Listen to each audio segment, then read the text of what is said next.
Mais uma vez é uma alegria estar com os irmãos aqui. Esse copinho pode ficar aqui por enquanto. E essa semana, quando o Mateus me convidou para estar aqui, como ele disse mais cedo, na segunda-feira, ele falou assim: topa terminar a série de Ageu? Na hora eu falei assim: sim, tudo bem. Na hora que eu fui ver o texto de Ageu, eu falei assim: acho que ele não gosta de mim. Por quê? Porque um texto ao mesmo tempo profundo, mas enigmático, e eu fui orar. E eu relatei para ele uma situação que não estava encaixando nada. Eu falei assim: Senhor, tem misericórdia de mim. E ler. Eu apelei até para Calvino. Isso aí é o fim do... Não. Aí fui orar e tal, e de repente assim foi um momento espiritual tão maravilhoso, porque nada daquilo que eu estava pensando era o que Deus queria, e comecei a orar e chorar, e falei com Mateus, a minha vontade aqui era derrubar as portas da loja e ficar aqui numa vibe maravilhosa da presença de Deus aqui. E eu vivi isso, e eu falei assim: agora, Senhor, eu passar para a igreja o que eu senti nesse texto vai ser muito difícil, mas eu pedi misericórdia a Deus para que a gente pudesse estar trazendo isso. E Mateus, praticamente nas últimas duas ministrações, ele já falou quase tudo sobre o que tinha que falar em Ageu, mas o que eu senti foi de começar a história do começo. Sabe quando você começa a história lá do ovo? Fala assim: quando eu era um ovo lá no ninho da minha mãe, né? Sabe aquela história assim? E a minha sensação foi que eu tinha que começar essa história do começo para chegar aonde chegou, em Ageu. E assim, o primeiro texto que eu gostaria de compartilhar com vocês não é o texto de Ageu. Eu gostaria de pegar em Jeremias 29, 10 a 14, quando já o povo deportado na Babilônia, Jeremias profetiza como seria o fim do cativeiro e em que circunstâncias Deus traria o seu povo de volta para Jerusalém.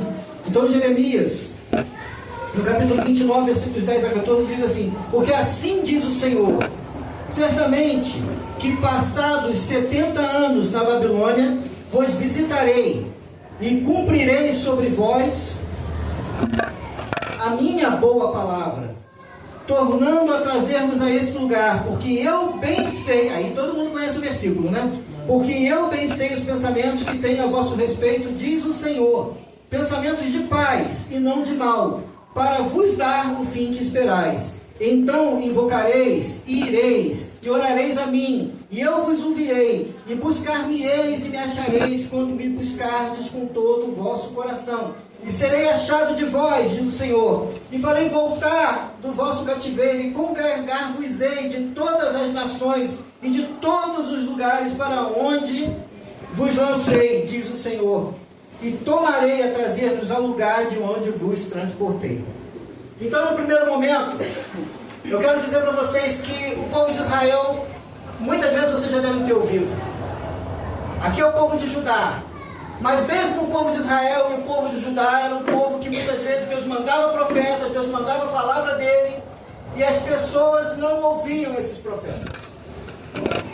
Israel, 100 anos antes, tinha sido deportado para a Síria e deixou de existir. As 10 tribos de Israel deixaram de existir 100 anos antes. Isso deveria servir de alerta para o povo de Judá, dizendo: Deus permitiu que Israel sumisse do mapa. Mas talvez isso tenha dado para eles um certo orgulho de dizer assim: não, comigo Deus não vai mexer.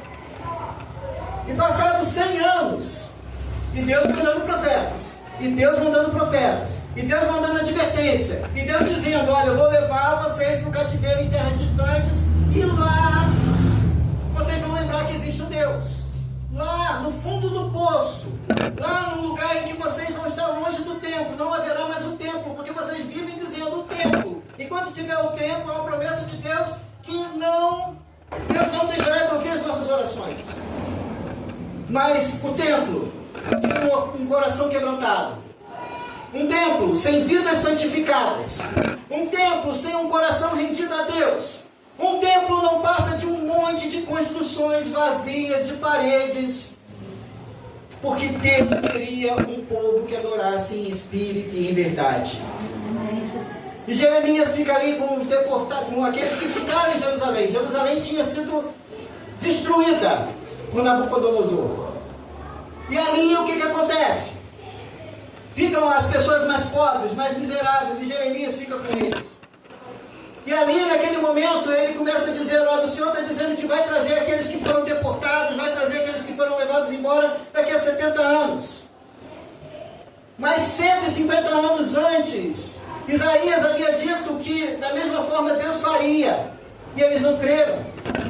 E por incrível que pareça, a profecia de Isaías foi tão exata, que ele dá o nome do rei que ainda nem tinha nascido, ia nascer 150 anos depois, que foi Ciro. E Deus diz assim: meu servo cumprirá a minha vontade. Passados 70 anos então determinados, Deus fielmente cumpre a sua palavra e permite que o povo de Judá comece a voltar. E eles voltam, e o primeiro momento que eles voltam com a cidade destruída, sem muralhas, sem construções, terra deserta, o templo no chão, não havia mais nada. E quando eles voltam, a primeira coisa que eles percebem é que eles precisavam restaurar o culto a Deus. Eles precisavam restaurar a comunhão com Deus. Eles precisavam fazer uma reflexão na vida que eles tinham vivido durante todo aquele tempo e aqueles que os seus pais viveram. Eles precisam olhar para o passado e enxergar que os seus pais, os seus avós haviam abandonado a Deus e que era justa a justiça de Deus sobre a vida deles. E aí eu quero te levar a Esdras, no capítulo 3.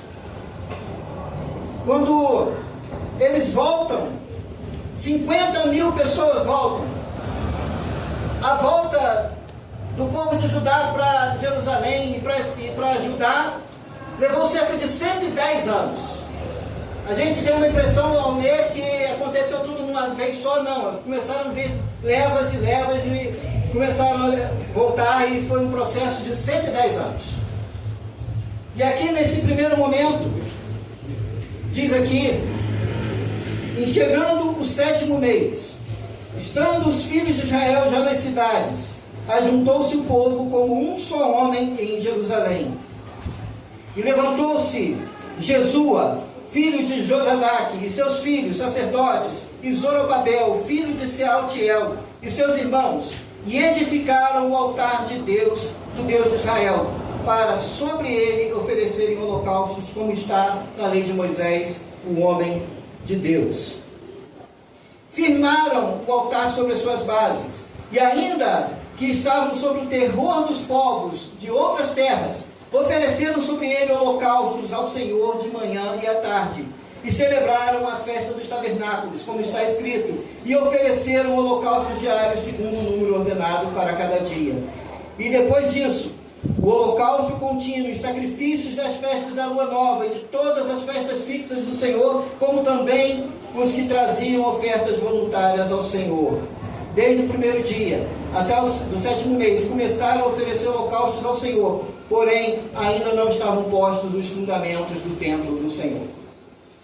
Um processo de volta à presença de Deus, à comunhão com Deus, passa por levantar um altar no coração.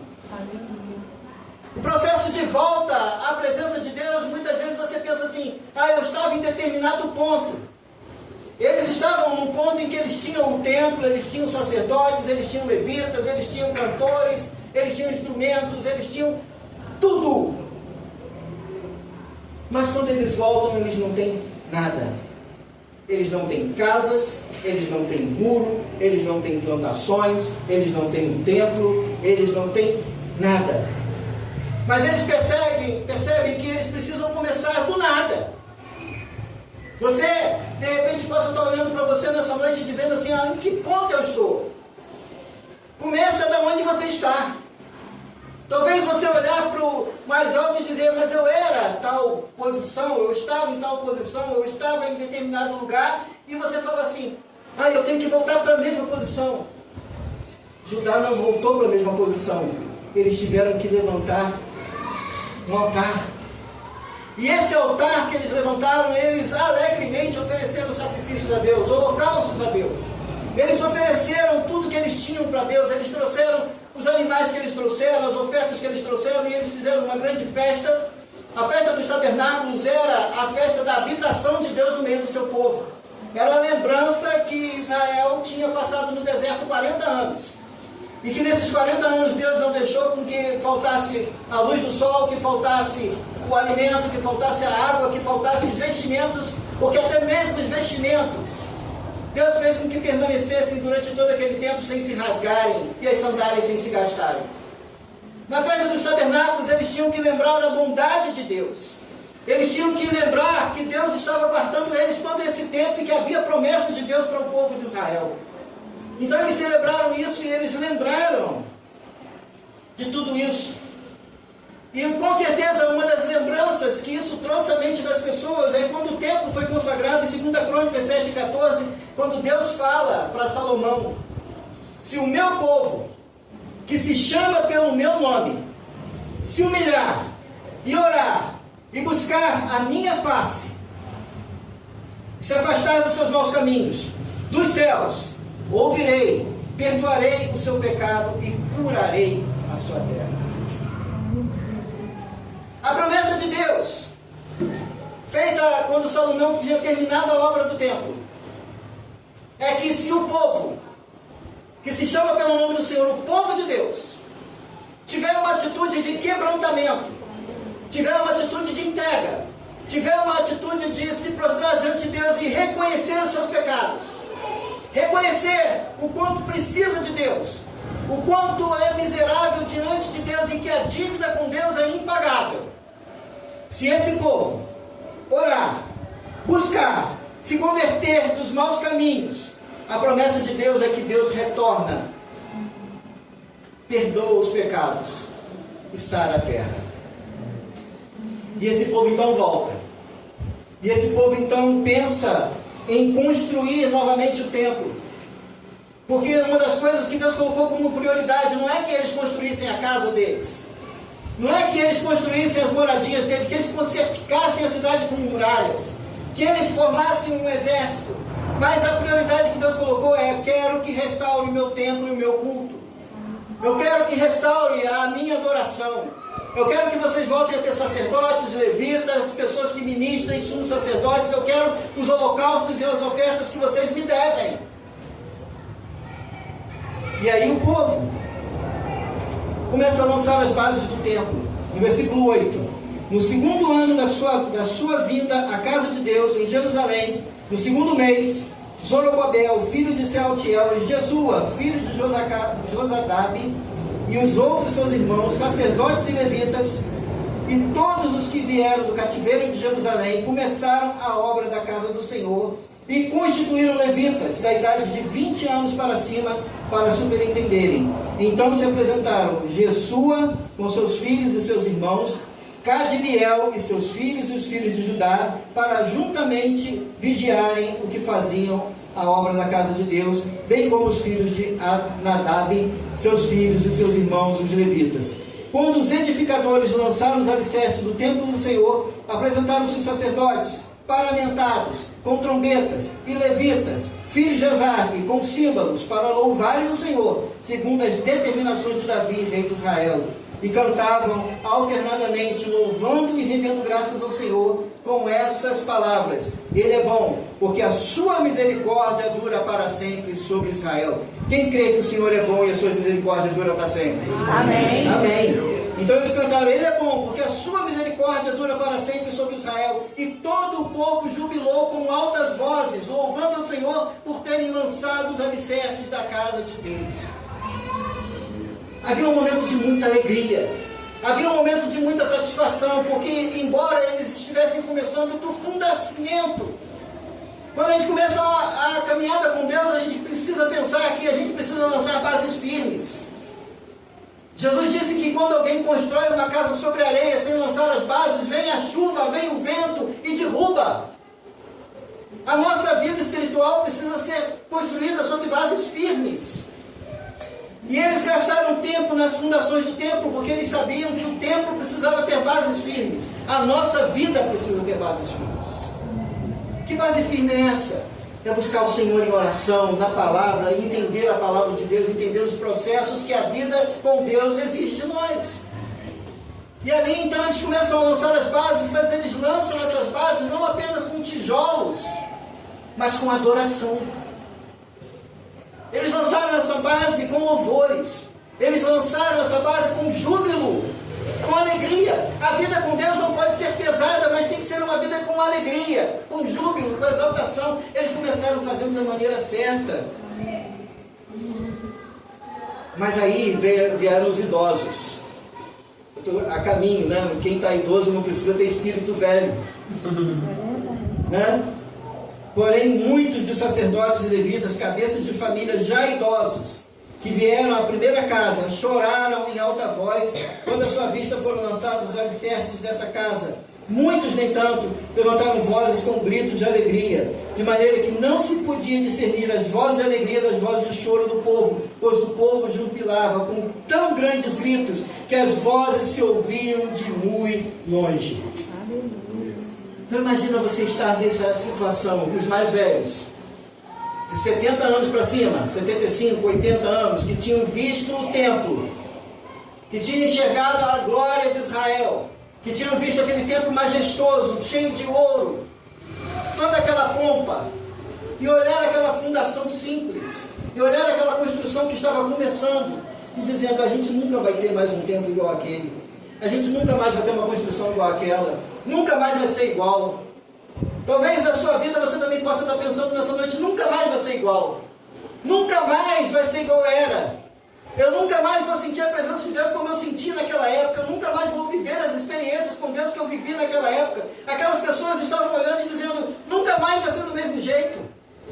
Mas os jovens que não tinham vivido aquela experiência, eles estavam dizendo, ei, vamos nos alegrar, porque nós não tínhamos nem isso. Nem isso nós tínhamos. Nós estávamos em terra estrangeira, no meio de falsos deuses, nós estávamos ali lutando para servir a Deus, e agora nós temos um lugar, nós temos um altar, nós temos aonde celebrar a Deus, nós temos onde honrar a Deus. Então nós temos mais do que nós tínhamos. E eles então começam essa obra. Em Esdras, capítulo 4, versículo 4 a 24, capítulo 4 a 24, acontece o quê? Eu não vou ler porque esse texto vai ser extenso. Eles começam então com grande alegria. Mas quando você começa a buscar a Deus, o que se levanta contra a sua vida? Desânimo, luta, prova, dificuldade, gente tentando fazer você desanimar, gente tentando te parar, gente dizendo para você não segue, não vai à frente, para com isso, não vai dar nada certo. E eles começaram então as fundações, aí chegaram os inimigos. Ei, nós também servimos o seu Deus, deixa a gente construir junto. Eles olharam e falaram, não, isso é coisa nossa.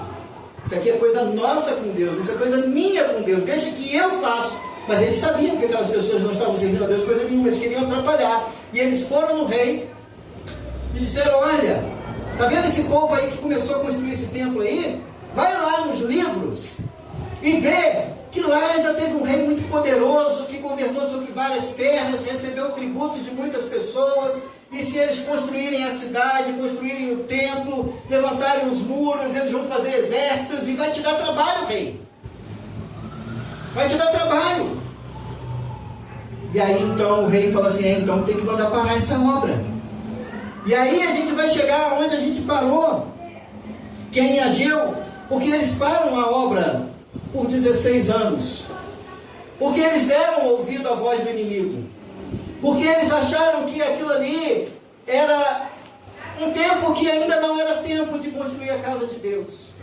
Porque eles acharam que para fazer a obra de Deus tudo tinha que dar certo e tudo tinha que encaixar perfeitamente. Eu quero te dizer nessa noite que se você botar um propósito santificar a sua vida, não vai ser fácil.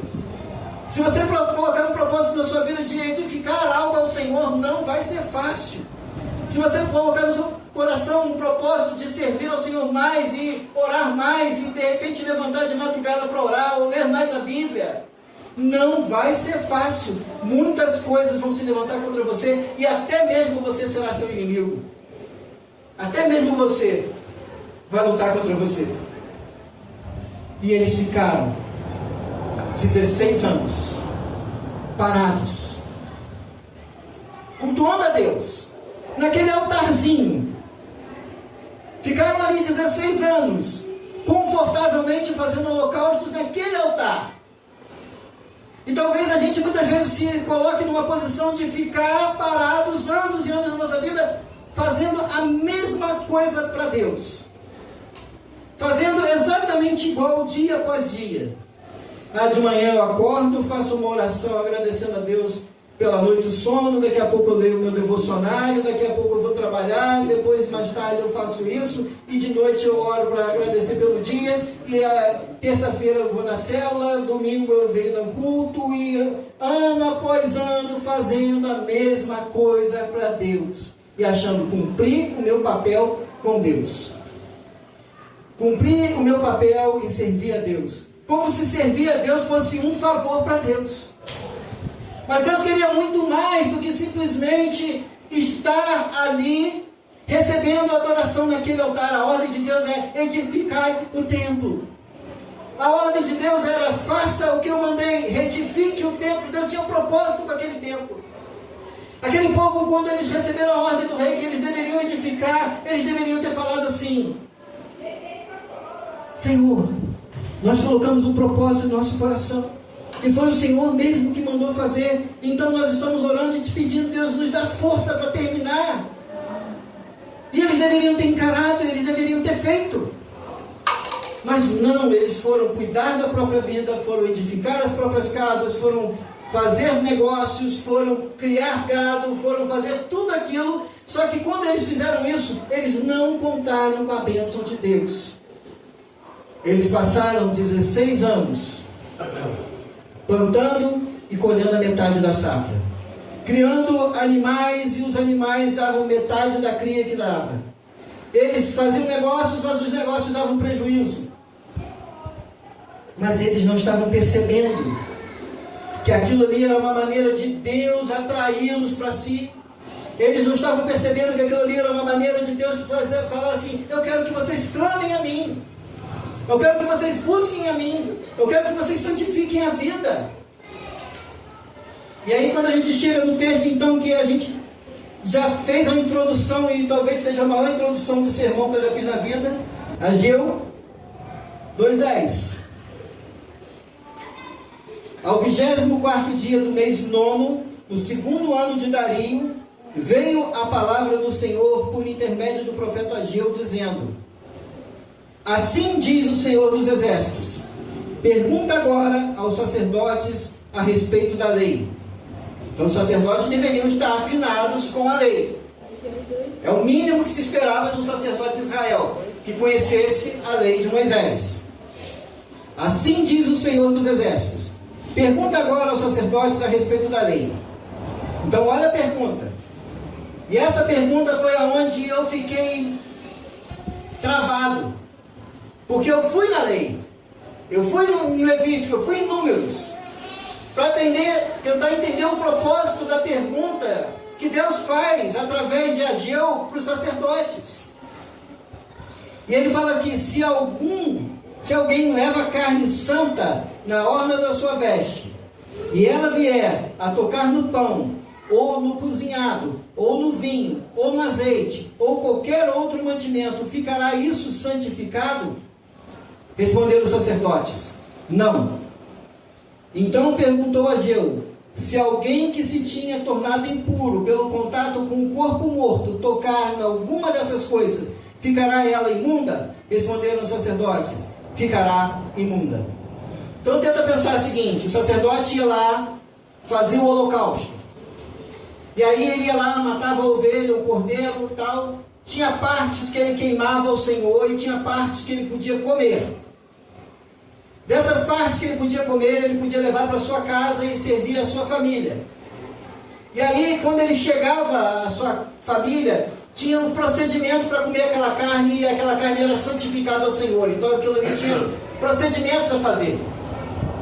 Mas se de repente ele, junto com aquela refeição, ele colocasse outras coisas, pão, vinho, azeite, outras coisas, essas coisas teriam a mesma santidade daquela carne que foi consagrada no altar?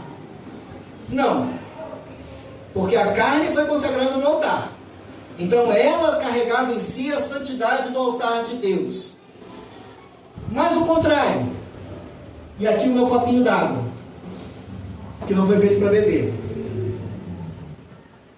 Imagina o seguinte: a água é santa, né? Está pura. Vou colocar veneno nela. Alguém quer um golinho? Algumas gotas contaminaram toda a água. Correto? Toda a água contaminada, mas foram algumas gotas. Alguém se aventura a beber? Agora, se eu fizer o contrário, alguém tem um copo d'água aí que está sem água? Não, com água. Isso. Se eu colocar água purificada na água contaminada, agora alguém quer beber?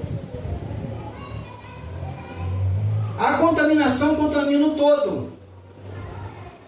Mas o não contaminado não purifica o contaminado. O que eu preciso fazer para beber água nesse copo agora? Lavar. Jogar essa água fora e lavar muito bem, porque senão eu não vou poder beber essa água. A pergunta de Deus para o povo é: adianta você fazer sacrifício sobre uma base impura? Adianta você trazer ofertas ao altar se o coração está sujo? Jesus vai falar mais à frente que os fariseus estavam como que sepulcros caiados, bonitos por fora, mas por dentro contaminados. Não adianta lavar o copo por fora, mas se o interior estiver sujo. Não adiantava o culto ser belo, não adiantava os holocaustos queimarem no altar de Deus, não adiantava as ofertas virem, não adiantava prestar culto a Deus, se a ordem necessária primeira era purificar o interior do coração. Vamos lembrar, qual foi o motivo que Caim assassinou Abel? Todo mundo lembra, na escola dominical, na infância, quem não fez, né? Historinha bíblica, desenho bíblico, essas coisas assim, né? Por que Caim matou Abel? Mas o que originou, né, o problema? Caim resolveu ser lavrador. Plantou lá umas abóboras bonitas, umas melancias, umas jacas. E ele resolveu ir lá e falar assim: vou dar essa jaca para Deus, essa melancia, essa abóbora, vou botar no altar e vou entregar para Deus. E ele foi lá, entregou para Deus, nada.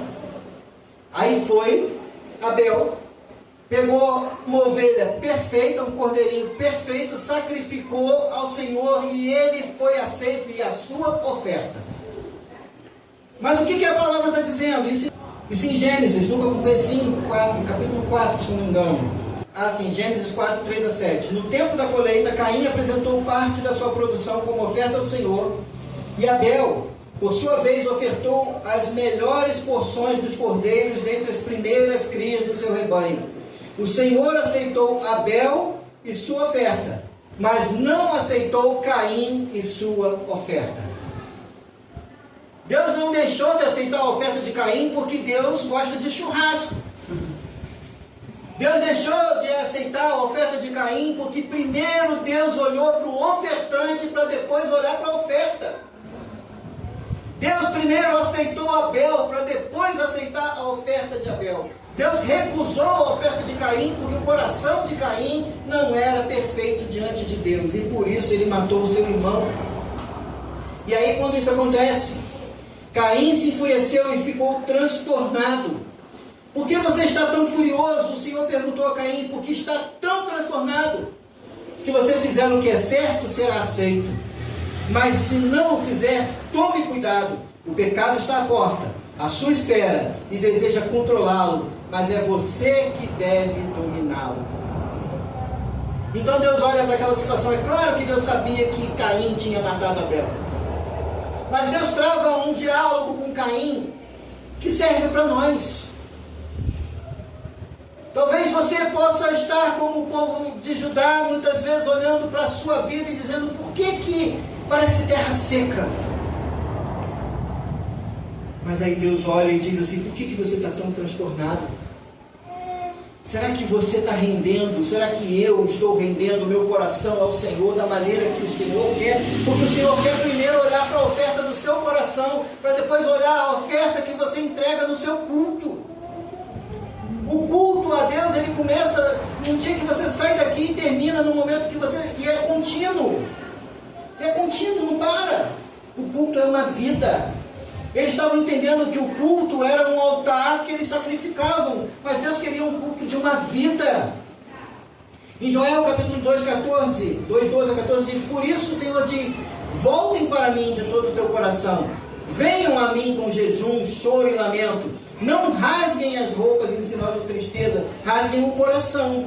Voltem para o Senhor seu Deus, pois Ele é misericordioso e compassivo, lento para se irar e cheio de amor. Está sempre pronto a voltar atrás e não castigar. Quem sabe Ele mude de ideia e lhes envie bênção no lugar desse castigo. Talvez possam apresentar ofertas de cereal e vinho ao Senhor, seu Deus, como faziam antes.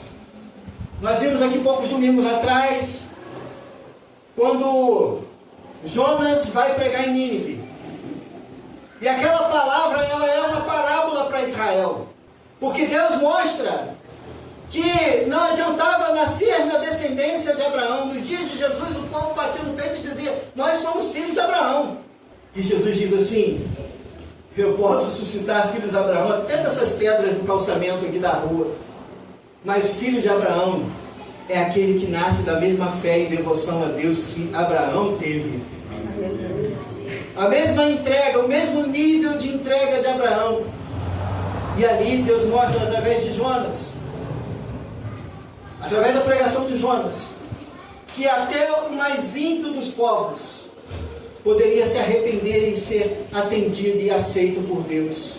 Até o mais terrível dos pecadores, ele pode ser aceito por Deus. Até o mais terrível dos pecadores, ele pode se salvar se ele crer no Evangelho e na salvação de nosso Senhor Jesus Cristo. Até o maior pecador, até o maior assassino, o pior dos homens, ele pode ser salvo se ele crer no Evangelho. E Joel está dizendo aqui: olha, por isso diz o Senhor, voltem para mim de todo o coração, venham a mim com jejum, com choro, com lamento, não rasguem as roupas em sinal de tristeza. Infelizmente a religião muitas vezes nos faz rasgar as roupas em vez de rasgar o coração. Muitas vezes a religião quer nos fazer ter manifestações externas de fé, mas o que Deus quer primeiro é que mude o coração, para depois essas manifestações que brotaram do coração brotem no nosso exterior. A obra de Deus começa dentro.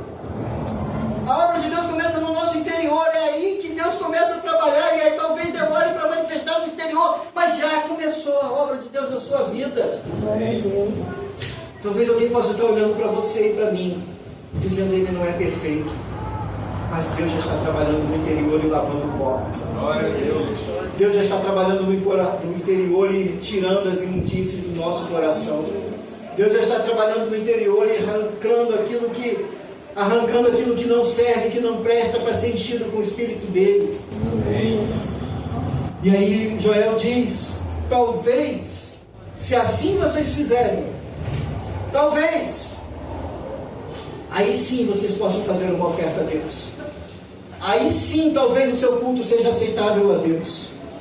E aí então, quando ele chega a dizer isso, então perguntou a Ageu se alguém que se tinha tornado impuro. Então prosseguiu Ageu: assim é esse povo e assim essa nação perante mim, diz o Senhor. Assim é toda a obra das suas mãos. O que ali oferecem, tudo é imundo. Agora, pois, considerai tudo o que está acontecendo desde o dia que começaram, antes de pôr-lhes pedra sobre pedra no templo de Jerusalém. Façam um concerto com Deus antes de começarem a fazer a obra de Deus. Façam um concerto com Deus antes de você tentar fazer qualquer coisa externa para Deus. Antes de você pensar em pregar, antes de você pensar em edificar uma casa, antes de você pensar em fazer missões, antes de você pensar em cantar, antes de você pensar em fazer qualquer outra coisa, faça um concerto no seu coração. Aleluia. E aí seu louvor será aceitável, e aí sua pregação será aceitável, e aí aquilo que você faz para Deus será aceitável. Deus está dizendo aqui, nada é aceitável. Antes de pôr pedra sobre pedra no templo do Senhor, antes daquele tempo, alguém vinha a um monte de 20 medidas e havia somente 10. Vinha ao lagar para tirar 50 e havia somente 20.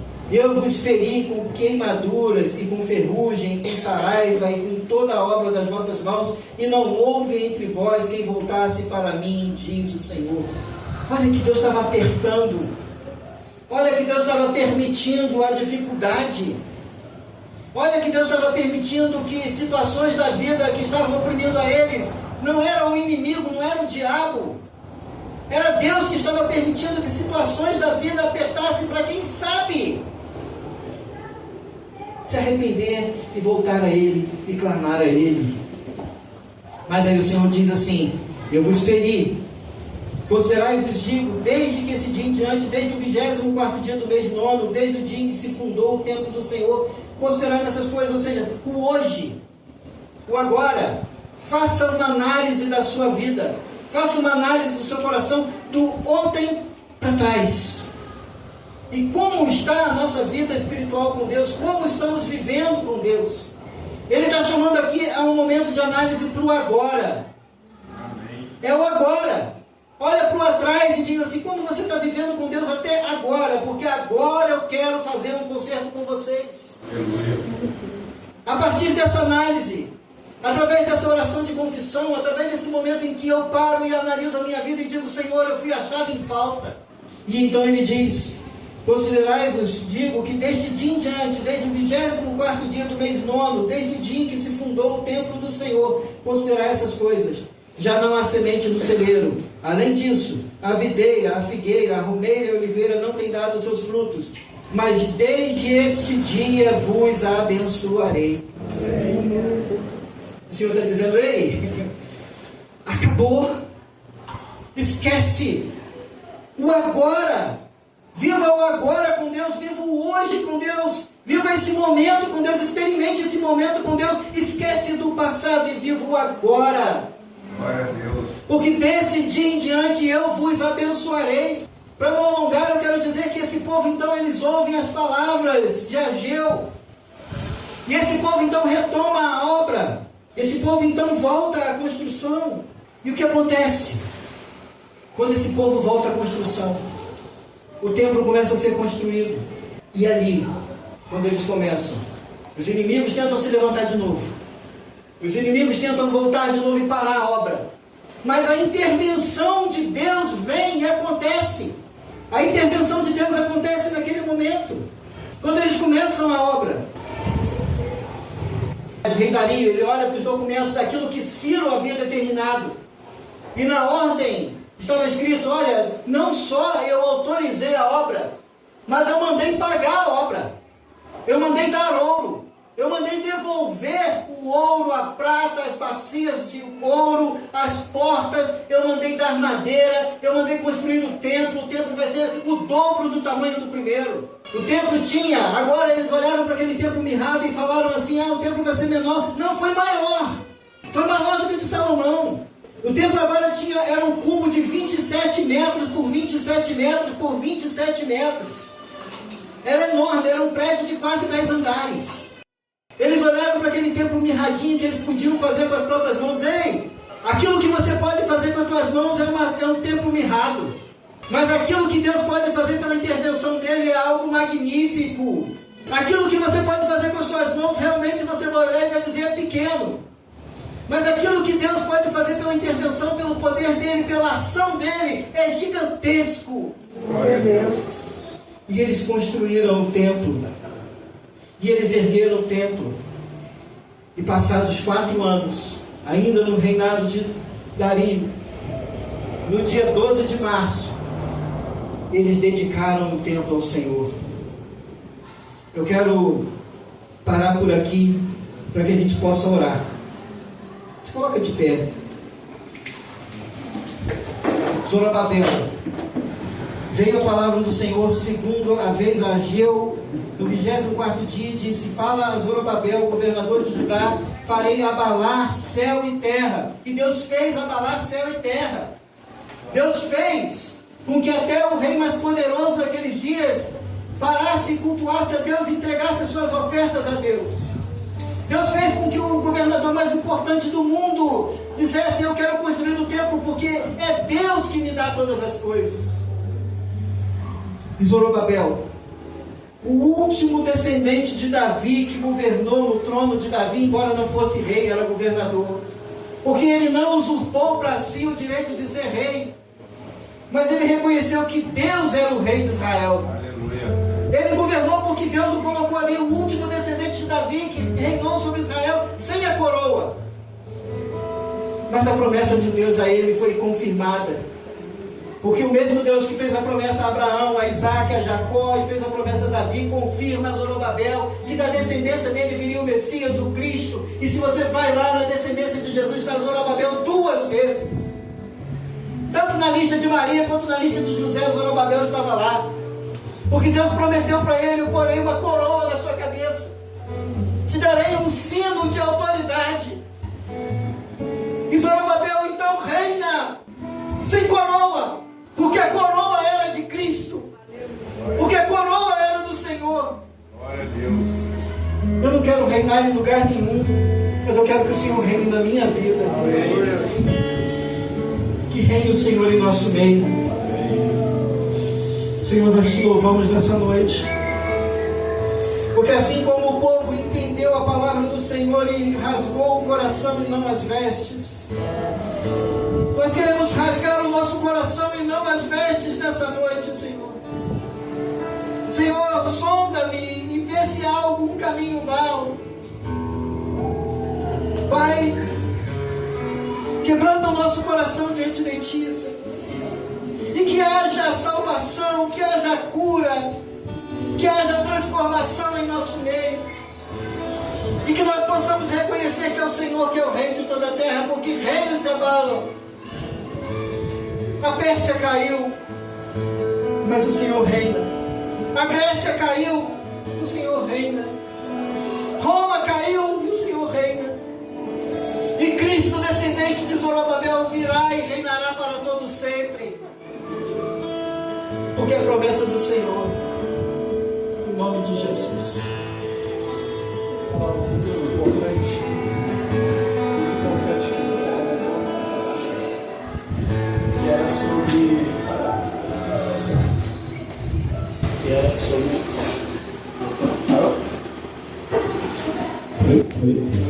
eu vou te falar algo muito interessante.